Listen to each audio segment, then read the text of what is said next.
കൊച്ചി നഗരം എപ്പോഴും ഉറങ്ങാത്ത ഒരു മഹാനഗരമാണ്. ആ നഗരത്തിൻ്റെ ഹൃദയഭാഗത്ത് ആകാശത്തേക്ക് തലയുയർത്തി നിൽക്കുന്ന വർമ്മ ഗ്രൂപ്പ് ഓഫ് കമ്പനീസ് എന്ന വലിയ ബിസിനസ് സാമ്രാജ്യം.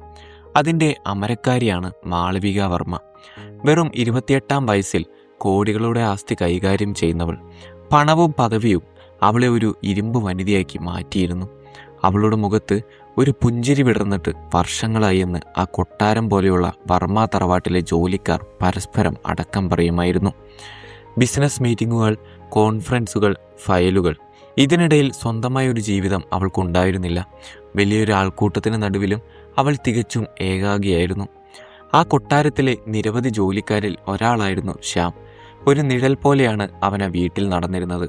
ആരോടും അധികം സംസാരിക്കാത്ത, എപ്പോഴും തലകുനിച്ച് മാത്രം നടക്കുന്ന, കൃത്യമായി പറഞ്ഞാൽ സ്വന്തം ശബ്ദം പോലും ആരെയും കേൾപ്പിക്കാൻ ആഗ്രഹിക്കാത്ത 25-കാരൻ. മാളവികയുടെ മുറിയിലെ പുസ്തകങ്ങൾ അടുക്കി വെക്കുന്നതും അവൾക്കുള്ള കാപ്പി തയ്യാറാക്കുന്നതുമെല്ലാം ശ്യാമായിരുന്നു. മറ്റുള്ള ജോലിക്കാർ മാളവികയെ ഭയത്തോടെ നോക്കിയപ്പോൾ ശ്യാമിൻ്റെ കണ്ണുകളിൽ ഭയത്തേക്കാൾ ഉപരി എന്തോ ഒരു വലിയ ശൂന്യതയായിരുന്നു. ഒരു ദിവസം രാവിലെ ലാപ്ടോപ്പിൽ എന്തോ കാര്യമായി നോക്കിക്കൊണ്ടിരിക്കുകയായിരുന്നു മാളവിക.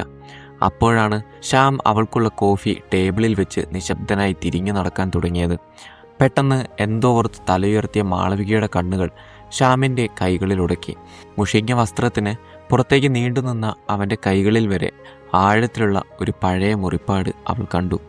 എന്തോ ഒരു വലിയ അപകടത്തിൽ സംഭവിച്ചതാണ് ആ മുറിവെന്ന് ഒറ്റ നോട്ടത്തിൽ തന്നെ മനസ്സിലാക്കാം.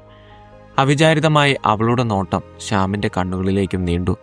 എന്തോ ഒരു വലിയ വേദന ആ കണ്ണുകളിൽ ഘനീഭവിച്ച് കിടക്കുന്നത് പോലെ അവൾക്ക് തോന്നി. പണത്തിൻ്റെ അഹങ്കാരമുള്ള ആ മനസ്സിൽ ആദ്യമായി ഒരു വേലക്കാരനോട് ചെറിയൊരു സഹതാപം തോന്നി. ആ നിശബ്ദതയ്ക്ക് പിന്നിൽ പുറം ലോകമറിയാത്ത എന്തു വലിയ കഥയുണ്ടെന്ന് അവളുടെ മനസ്സ് മന്ത്രിച്ചു. മാളവികയുടെ പ്രഭാതങ്ങൾ എപ്പോഴും ഒരുപോലെയാണ്. കൃത്യം 6 മണിക്ക് അലാറം അടിക്കുമ്പോൾ അവൾ ഉണരും. 6:30-ക്ക് അവളുടെ മുറിയിലെ ചെറിയ ടീപ്പോയിൽ ആവി പറക്കുന്ന കോഫി എത്തിയിരിക്കണം. വർഷങ്ങളായി അത് തെറ്റിയിട്ടില്ല. എന്നാൽ അന്ന് 6:30 കഴിഞ്ഞിട്ടും മേശപ്പുറത്ത് കോഫി ഉണ്ടായിരുന്നില്ല. അവളുടെ ദിനചര്യകൾ തെറ്റുന്നത് അവൾക്ക് ഒട്ടും ഇഷ്ടമുള്ള കാര്യമല്ല. ദേഷ്യം കൊണ്ട് അവളുടെ മുഖം ചുവന്നു. അവൾ ഇൻ്റർകോം എടുത്ത് മാനേജറെ വിളിച്ചു. "എവിടെ ശ്യാം? സമയം എത്രയെന്ന് വല്ല ബോധവും ഉണ്ടാവന്? എൻ്റെ കോഫി എവിടെ?" മാളവികയുടെ ശബ്ദം ആ വലിയ മുറിയിൽ മുഴങ്ങി. മറുതലയ്ക്കൽ മാനേജർ വല്ലാതെ ഭയന്നിരുന്നു. "മാഡം, അവൻ കഴിഞ്ഞ 2 ദിവസമായി ജോലിക്ക് വരുന്നില്ല. ഇന്നലെ മുതൽ ഞങ്ങൾ വിളിച്ചിട്ട് അവൻ്റെ ഫോണും സ്വിച്ച് ഓഫ് ആണ്. സാധാരണയായി ഒരു വേലക്കാരൻ യാതൊരു വിവരവും അറിയിക്കാതെ ജോലിക്ക് വന്നില്ലെങ്കിൽ അന്നു തന്നെ അവനെ പിരിച്ചുവിടാൻ പറയുന്നവളാണ് മാളവിക. എന്നാൽ അന്ന് പെട്ടെന്ന് ഫോൺ വയ്ക്കാൻ അവൾക്ക് തോന്നിയില്ല. ഫോൺ കട്ട് ചെയ്ത് തിരിഞ്ഞു നടന്നപ്പോൾ അവളുടെ മനസ്സിലേക്ക് കടന്നു വന്നത് ശ്യാമിൻ്റെ അതിസഹായമായ കണ്ണുകളാണ്. കയ്യിലെ ആ വലിയ മുറിപ്പാട്.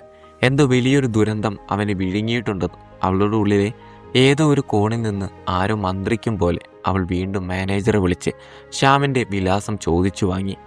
ഏതാനും മണിക്കൂറുകൾക്ക് ശേഷം അവളുടെ ആഡംബര BMW കാർ എറണാകുളത്തെ നഗരത്തിരക്കുകൾ പിന്നിട്ട് ഒരു ചെറിയ കോളനിയിലേക്കുള്ള ഇടുങ്ങിയ പൊട്ടിപ്പൊളിഞ്ഞ വഴിയിലൂടെ ഇഴങ്ങി നീങ്ങുകയായിരുന്നു.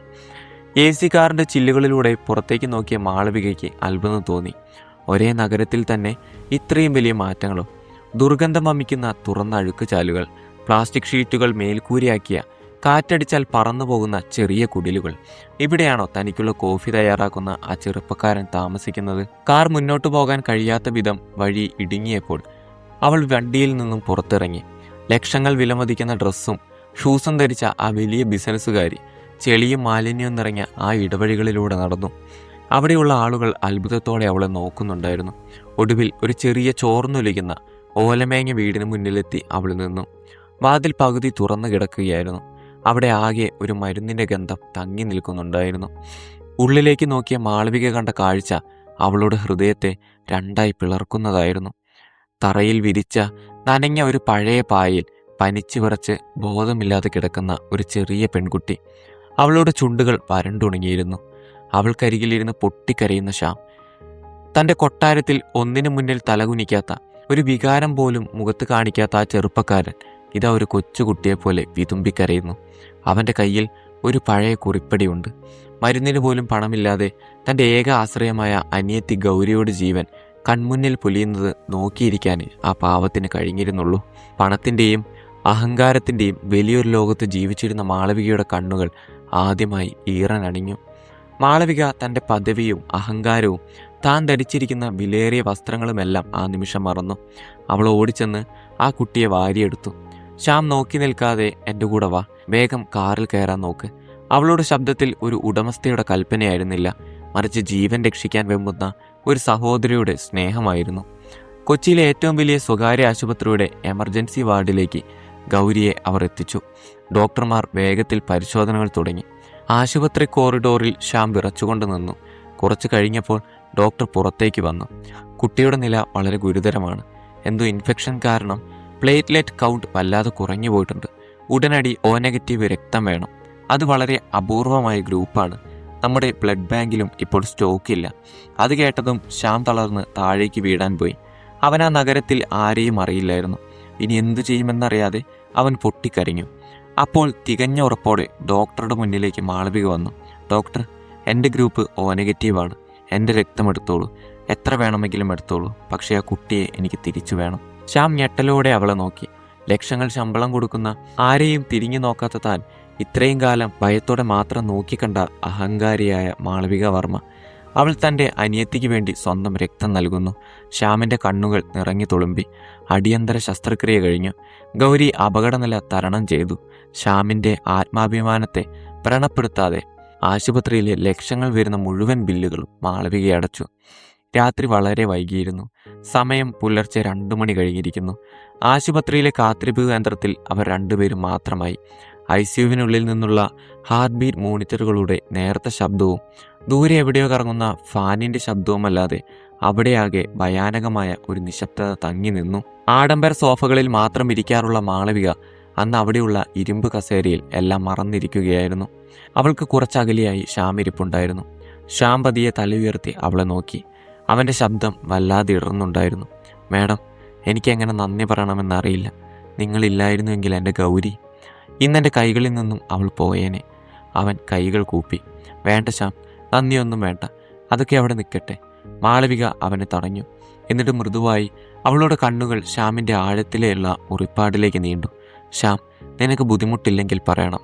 എന്താണ് ശരിക്കും നിങ്ങൾക്ക് സംഭവിച്ചത്? നിന്റെ കയ്യിലെ ആ വലിയ മുറിപ്പാട് അതെങ്ങനെ ഉണ്ടായതാണ്? മാളവികയുടെ ശബ്ദത്തിൽ ഒരു സുഹൃത്തിൻ്റെ കരുതലുണ്ടായിരുന്നു. ശ്യാമൊന്ന് ദീർഘമായി നിശ്വസിച്ചു. പെട്ടെന്ന് ആ കണ്ണുകളിലേക്ക് തിളക്കം മങ്ങി. ഭയാനകമായ എന്തോ ഒന്ന് ഓർത്തെടുക്കുന്നത് പോലെ അവൻ വിറച്ചു. ഞങ്ങൾക്കും ഒരു ചെറിയ വീടും സന്തോഷവും ഉണ്ടായിരുന്നു മാഡം. എൻ്റെ അച്ഛനായിരുന്നു ഞങ്ങളുടെ ലോകം. 5 വർഷം മുൻപ് ഒക്ടോബർ മാസത്തിലെ ഒരു കനത്ത മഴയുള്ള രാത്രി. ശ്യാമിൻ്റെ വാക്കുകൾ തൊണ്ടയിൽ കുലുങ്ങി. അവൻ വീണ്ടും തുടർന്നു. ഒരു ബന്ധുവിൻ്റെ വീട്ടിൽ പോയിട്ട് അച്ഛൻ എന്നെയും ഗൗരിയെയും കൂട്ടി സ്കൂട്ടറിൽ തിരികെ വരികയായിരുന്നു. എതിർദിശയിൽ നിന്നും അതിവേഗത്തിൽ ഒരു വലിയ കാർ പാഞ്ഞു വന്നു. മദ്യപിച്ച് ലക്കുകെട്ട ഒരു വലിയ പണക്കാരനായിരുന്നു ആ കാർ ഓടിച്ചിരുന്നത്. ആ രാത്രിയിലെ മഴയെ കീറി മുറിച്ചുകൊണ്ട് ആ കാർ ഞങ്ങൾ ഇടിച്ചു തെറിപ്പിച്ചു. ശ്യാമിൻ്റെ കണ്ണുകളിൽ നിന്നും കണ്ണുനീർ ഒഴുകാൻ തുടങ്ങി. ഒരു വലിയ ശബ്ദം മാത്രമാണ് ഞാൻ കേട്ടത്. ബോധം വരുമ്പോൾ ഞാൻ ദൂരേക്ക് തെറിച്ചു വീണ് കിടക്കുകയായിരുന്നു. ഈ കൈകൾ ഒരു ഇരുമ്പ് കമ്പിയിൽ തട്ടി കീറി മുറങ്ങിയിരുന്നു. എൻ്റെ അനിയത്തി ഗൗരി ഭയന്ന് കരയുന്നുണ്ടായിരുന്നു. പക്ഷെ എൻ്റെ അച്ഛൻ ആ മഴയത്ത് ഒരുപാട് ദൂരെ ചോര വാർന്ന് റോഡരികിൽ കിടക്കുകയായിരുന്നു. ഞങ്ങൾ ഇടിച്ച ആ വലിയ കാറിൽ നിന്നും ഒരാൾ പുറത്തിറങ്ങി. ജീവന് വേണ്ടി പിടയുന്ന എൻ്റെ അച്ഛനെ അയാൾ കണ്ടു. പക്ഷേ ആശുപത്രിയിൽ കൊണ്ടുപോകുന്നതിന് പകരം അയാൾ കാറെടുത്ത് അവിടെ നിന്നും കടന്നു കളഞ്ഞു. ആ ചോരത്തുള്ളികൾ ഈ മഴയിലും എൻ്റെ മനസ്സിൽ നിന്നും മാഞ്ഞിട്ടില്ല മാഡം. ശ്യാം തലകുനിച്ച് തേങ്ങി കരഞ്ഞു. ആ പണക്കാരൻ പണത്തിൻ്റെ സ്വാധീനം ഉപയോഗിച്ച് കേസിൽ നിന്നും ഊരിപ്പോന്നു. പാവങ്ങളായ ഞങ്ങൾക്ക് ആരും ഉണ്ടായിരുന്നില്ല ചോദിക്കാൻ. അച്ഛൻ്റെ ചികിത്സയ്ക്ക് വേണ്ടി ഉണ്ടായിരുന്നതെല്ലാം വിറ്റുപെറുക്കി. ഒടുവിൽ അച്ഛനും പോയി. ഞങ്ങൾ തെരുവിലായി. മാളവികയുടെ നെഞ്ചിൽ ഒരു കൊള്ളിയാൻ മിന്നി. അവളുടെ ഹൃദയമിടിപ്പ് ക്രമാതീതമായി വർദ്ധിച്ചു. 5 വർഷം മുൻപ് ഒക്ടോബർ മാസം ഭയാനകമായ ആ രാത്രി അവളുടെ ഓർമ്മയിലേക്ക് ഒരു കൊടുങ്കാറ്റ് പോലെ ഇരച്ചു കയറി. അന്ന് രാത്രി അവളുടെ അച്ഛൻ വിശ്വനാഥ വർമ്മ വല്ലാതെ ഭയന്ന് മദ്യപിച്ച നിലയിൽ മുൻവശം തകർന്ന കാറുമായി വീട്ടിലേക്ക് വന്നത് അവൾ ഓർത്തു. അച്ഛനെ രക്ഷിക്കാൻ താൻ തന്നെ നേരിട്ടിടപെട്ട് ലക്ഷങ്ങൾ വാരിയെറിഞ്ഞ് പോലീസിനെയും സാക്ഷികളെയും വിലയ്ക്ക് വാങ്ങി കേസ് തേച്ചു മാച്ച് കളഞ്ഞതും അവൾക്ക് ഓർമ്മ വന്നു. അവളുടെ തൊണ്ട വരണ്ടുണങ്ങി. വിയർപ്പ് കണങ്ങൾ നെറ്റിയിൽ പൊടിഞ്ഞു. ശ്വാസം മുട്ടുന്നത് പോലെ അവൾക്ക് തോന്നി. വിറയ്ക്കുന്ന ശബ്ദത്തോടെ ഭയത്തോടെ അവൾ ചോദിച്ചു, ശ്യാം, ആരായിരുന്നു ആ കാർ ഓടിച്ചത്? ആ പണക്കാരൻ്റെ പേരെന്താ? ശ്യാം അവൾക്ക് നേരെ തിരിഞ്ഞു. നിസ്സഹായനായ ഒരു വേലക്കാരൻ്റെ ഭാവമായിരുന്നില്ല അപ്പോൾ ആ മുഖത്ത്. ആ കണ്ണുകളിൽ പ്രതികാരത്തിൻ്റെ വലിയൊരു അഗ്നി ഉണ്ടായിരുന്നു. പല്ലുകൾ അമർത്തിക്കടിച്ചുകൊണ്ട് അവൻ പറഞ്ഞു, അത് നിങ്ങളുടെ അച്ഛനായിരുന്നു മാഡം. ഈ നഗരം മുഴുവൻ ആദരിക്കുന്ന നിങ്ങളുടെ അച്ഛൻ, സാക്ഷാൽ വിശ്വനാഥ വർമ്മ. മാളവിക ഒരു നിമിഷം ശ്വാസം നിലച്ചതുപോലെ തകർന്നുപോയി. താൻ ജീവന തുല്യം സ്നേഹിക്കുന്ന തൻ്റെ റോൾ മോഡലായി കാണുന്ന അച്ഛൻ, അദ്ദേഹം ഒരു കൊലപാതകിയായിരുന്നു. ഈ പാവങ്ങളുടെ കണ്ണീരിൻ്റെയും രക്തത്തിൻ്റെയും മുകളിലാണോ താൻ കാണുന്ന ഈ ബിസിനസ് സാമ്രാജ്യവും കൊട്ടാരവുമെല്ലാം പണിതുയർത്തിയത്? ദൈവം തന്നെ ഇവിടേക്ക് എത്തിച്ചത് തൻ്റെ അച്ഛൻ ചെയ്ത പാപങ്ങൾക്ക് പ്രായച്ചിത്തം ചെയ്യാനാണെന്ന് അവൾ തിരിച്ചറിയും. കുറ്റബോധം കൊണ്ട് അവളോട് നെഞ്ചു കീറി. മാളവിക പൊട്ടിക്കരഞ്ഞുകൊണ്ട് ശ്യാമിൻ്റെ കൈകളിൽ മുറുക്കെ പിടിച്ചു. എന്നോട് ക്ഷമിക്കണം ശ്യാം, എനിക്കറിയില്ലായിരുന്നു എൻ്റെ അച്ഛൻ ചെയ്ത ഈ വലിയ തെറ്റിന്. ഞാൻ ഈ മാളവിക വർമ്മ നിന്നോട് മാപ്പ് ചോദിക്കുന്നു. നീ എന്ത് ശിക്ഷ തന്നാലും ഞാൻ സ്വീകരിക്കാം. അവളുടെ ചുടു കണ്ണുനീർ ശ്യാമിൻ്റെ കൈകളിൽ വീണു. ശ്യാം ഒരു നിമിഷം നിശബ്ദനായി അവളെ തന്നെ നോക്കി നിന്നു. പിന്നെ അവൻ പറഞ്ഞു, മാഡം, ഞാൻ നിങ്ങളുടെ വീട്ടിൽ ജോലിക്ക് വന്നത് തന്നെ പ്രതികാരം ചെയ്യാനായിരുന്നു. അവസരം കിട്ടുമ്പോൾ നിങ്ങളുടെ കുടുംബത്തെ തകർക്കാൻ, എൻ്റെ അച്ഛൻ്റെ മരണത്തിന് പകരം ചോദിക്കാൻ. പക്ഷേ ഇന്നെൻ്റെ അനിയത്തിക്ക് നിങ്ങളുടെ സ്വന്തം രക്തം നൽകി അവളുടെ ജീവൻ രക്ഷിച്ച നിങ്ങളോട് ഞാൻ എങ്ങനെ പ്രതികാരം ചെയ്യും? നിങ്ങൾക്കൊരിക്കലും എൻ്റെ അച്ഛൻ്റെ മരണത്തിന് ഉത്തരവാദിയാകാൻ കഴിയില്ല. നിങ്ങളുടെ ഉള്ളിലെ നന്മയും സ്നേഹവും എൻ്റെ പകയെ മുഴുവൻ എന്നേക്കുമായി ഇല്ലാതാക്കി മാഡം. ദിവസങ്ങൾ വേഗത്തിൽ കടന്നുപോയി. ഗൗരി പൂർണ്ണമായും സുഖം പ്രാപിച്ചു. ആശുപത്രിയിൽ നിന്നും ഡിസ്ചാർജ് ചെയ്ത ദിവസം ആ പഴയ ചേരിയിലേക്ക് പോകാൻ വേണ്ടി ശ്യാം തൻ്റെ സാധനങ്ങളെല്ലാം ഒരുക്കുകയായിരുന്നു. എന്നാൽ മാളവിക അവരെ തടഞ്ഞു. അവളുടെ കാർ ലക്ഷ്യമാക്കിയത് ആ അഴുക്കച്ചാലുകൾക്ക് നടുവിലേക്കായിരുന്നില്ല, മറിച്ച് കൊച്ചി നഗരത്തിലെ ഏറ്റവും വലിയ ആഡംബര ഭവനമായ വർമ്മ തറവാട്ടിലേക്കായിരുന്നു. വർമ്മ ഗ്രൂപ്പിൻ്റെ മാനേജിംഗ് ഡയറക്ടർ ഒരു വേലക്കാരൻ്റെ അനിയത്തിയുടെ കൈപിടിച്ച് ആ വലിയ വീടിൻ്റെ പടി കയറി വന്നപ്പോൾ അവിടുത്തെ ജോലിക്കാർ അത്ഭുതം കൊണ്ട് വാപൊളിച്ചു നിന്നു. മാളവിക അവരെ തടഞ്ഞത് വെറും ഒരു ഔദാര്യം കൊണ്ടായിരുന്നില്ല. ഏറ്റവും മനോഹരമായ ഒരു ഗസ്റ്റ് റൂം തന്നെ അവൾ അവർക്കായി നൽകി. ഗൗരിക്ക് വേണ്ടി നിറയെ പുത്തൻ ഉടുപ്പുകളും കളിപ്പാട്ടങ്ങളും അവൾ വാങ്ങിക്കൊണ്ടുവന്നു. ഒരു കാലത്ത് പണത്തിൻ്റെയും പദവിയുടെയും മേൽ ജീവിച്ചിരുന്ന ആ പഴയ മാളവിക പൂർണ്ണമായും മാറിക്കഴിഞ്ഞിരുന്നു. തൻ്റെ അഹങ്കാരത്തിൻ്റെ മതിലുകളെല്ലാം അവൾ എന്നേക്കുമായി വലിച്ചെറിഞ്ഞു. ഒരിക്കൽ ശൂന്യവും തണുത്തുറങ്ങിയതുമായ ആ കൊട്ടാരം ഗൗരിയുടെ കൊഞ്ചലുകൾക്കും ചിരികൾക്കും മുന്നിൽ ഒരു സ്വർഗമായി മാറുന്നത് അവൾ അറിഞ്ഞു. കോടിക്കണക്കിന് രൂപയുടെ ബിസിനസ് ഡീലുകൾ നടത്തുമ്പോൾ പോലും കിട്ടാതിരുന്ന ഒരു വലിയ സമാധാനം ഇപ്പോൾ ആ വീട്ടിൽ അവൾക്ക് ലഭിക്കുന്നുണ്ടായിരുന്നു. പക്ഷെ അപ്പോഴും ശ്യാം ഒരു അകലം പാലിച്ചു നിന്നു. അവളുടെ കരുതലിന് മുന്നിൽ അവൻ നിസ്സഹായനായിരുന്നുവെങ്കിലും തൻ്റെ സ്ഥാനം എന്താണെന്നോർത്ത് അവൻ മടിച്ചു നിന്നു. അങ്ങനെയൊരു മനോഹരമായ സായാഹ്നം, അസ്തമയ സൂര്യൻ്റെ സുവർണശോഭ ആ വലിയ വീട്ടിൽ ആകെ പൊതിഞ്ഞു നിന്നു. ഇളം കാറ്റ് പൂമുഖത്തെ ചെടികളെ തഴുകി പോകുന്നുണ്ടായിരുന്നു. മുറ്റത്ത് ഓടിക്കളിക്കുന്ന ഗൗരിയെ നോക്കി വല്ലാത്തൊരു വാത്സല്യത്തോടെ പൂമുഖത്ത് നിൽക്കുകയായിരുന്നു മാളവിക. അപ്പോഴാണ് ശീലം മാറ്റാൻ കഴിയാതെ അവൾക്കുള്ള വൈകുന്നേരത്തെ കോഫിയുമായി ശ്യാം അവിടേക്ക് വന്നത്. മാളവിക പതിയെ തിരിഞ്ഞു നിന്നു. അവൾ ശ്യാമിൻ്റെ കയ്യിൽ നിന്നും ആ കോഫി കപ്പ് അടുത്തുള്ള ടീപ്പോയിലേക്ക് മാറ്റിവെച്ചു. ശ്യാം, സായാഹ്നത്തിലെ ആ ഇളങ്കാറ്റ് പോലെ മൃദുവായിരുന്നു അപ്പോൾ അവളോട് ശബ്ദം. നിനക്ക് എന്നെയും എൻ്റെ കുടുംബത്തെയും എത്ര വേണമെങ്കിലും വെറുക്കാം. അതിനുള്ള എല്ലാ കാരണങ്ങളും നിനക്കുണ്ട്. നിനക്ക് എപ്പോൾ വേണമെങ്കിലും ഇവിടെ നിന്ന് ഇറങ്ങിപ്പോകാം. ആരും നിന്നെ തടയില്ല. പക്ഷേ മാളവിക ശ്യാമിൻ്റെ കണ്ണുകളിലേക്ക് ആഴത്തിൽ നോക്കി. എനിക്കിനി നിന്നെ വെറുക്കാൻ കഴിയില്ല. നിന്നെ പിരിയാനും കഴിയില്ല. എൻ്റെ അച്ഛൻ നിങ്ങളോട് ലോകമാണ് ഇല്ലാതാക്കിയത്. ആ പാപങ്ങൾക്ക് പ്രായശ്ചിത്തമായി ഞാൻ എൻ്റെ ബാങ്ക് ബാലൻസോ ഈ കാണുന്ന സ്വത്തുക്കളോ ഒന്നുമല്ല നിനക്ക് നൽകുന്നത്. പകരം ഞാൻ എന്നെ തന്നെ നിനക്ക് നൽകുന്നു. എൻ്റെ ജീവൻ ഞാൻ നിനക്ക് മുന്നിൽ വയ്ക്കുന്നു. എന്നെ നിന്റെ സ്വന്തമായി സ്വീകരിക്കുമോ ശ്യാം? ശ്യാം വിശ്വസിക്കാനാവാതെ തറഞ്ഞു നിന്നുപോയി. ഈ നഗരം മുഴുവൻ ഭയത്തോടെയും ബഹുമാനത്തോടെയും മാത്രം നോക്കിക്കാണുന്ന ഒരു മഹാറാണി ഇതാ ഒരു സാധാരണക്കാരനായ വേലക്കാരൻ്റെ മുന്നിൽ തൻ്റെ പ്രണയത്തിനായി യാചിക്കുന്നു. അവൻ അവളുടെ കണ്ണുകളിലേക്ക് നോക്കി. അവിടെ സഹതാപമില്ലായിരുന്നു, കുറ്റബോധമില്ലായിരുന്നു, മറിച്ച് യഥാർത്ഥവും പരിശുദ്ധവുമായ സ്നേഹം മാത്രം. അവൻ അനുഭവിച്ച വേദനകൾക്കും അവൻ്റെ ഉള്ളിൽ എരിഞ്ഞടങ്ങിയ പ്രതികാരത്തിൻ്റെ കനലുകൾക്കുമേൽ ആ നോട്ടം ഒരു കുളിർമഴയായി പെയ്തിറങ്ങി. അവനിലെ പഴയ മുറിവുകളെല്ലാം ആ നിമിഷം എന്നേക്കുമായി ഉണങ്ങി. പതിയെ അവൻ തൻ്റെ വിറയ്ക്കുന്ന പരുക്കൻ കൈകൾ അവളോട് നേരെ നീണ്ടു. അവൻ അവളുടെ കൈകൾ മുറുക്കെ കൂട്ടിപ്പിടിച്ചു. ആ മിഴികളിലെ സ്നേഹവും സന്തോഷവും അവൾക്കുള്ള മറുപടിയായിരുന്നു. വർഷങ്ങളായി സ്നേഹമെന്തെന്നറിയാതെ കിടന്ന ആ കൊട്ടാരം ഒടുവിൽ യഥാർത്ഥ പ്രണയത്തിൻ്റെ ഒരു വലിയ സാമ്രാജ്യമായി മാറി. ഗൗരിക്ക് നഷ്ടപ്പെട്ട സ്വന്തം വീടും ഒരു അമ്മയെപ്പോലെ സ്നേഹിക്കുന്ന പുതിയൊരു ചേച്ചിയും തിരികെ ലഭിച്ചു.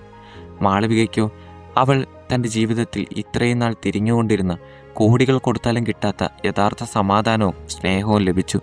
ഒരു വേലക്കാരനും ഉടമസ്ഥനും എന്നതിനപ്പുറം രണ്ട് ഹൃദയങ്ങൾ അവിടെ ഒന്നാവുകയായിരുന്നു.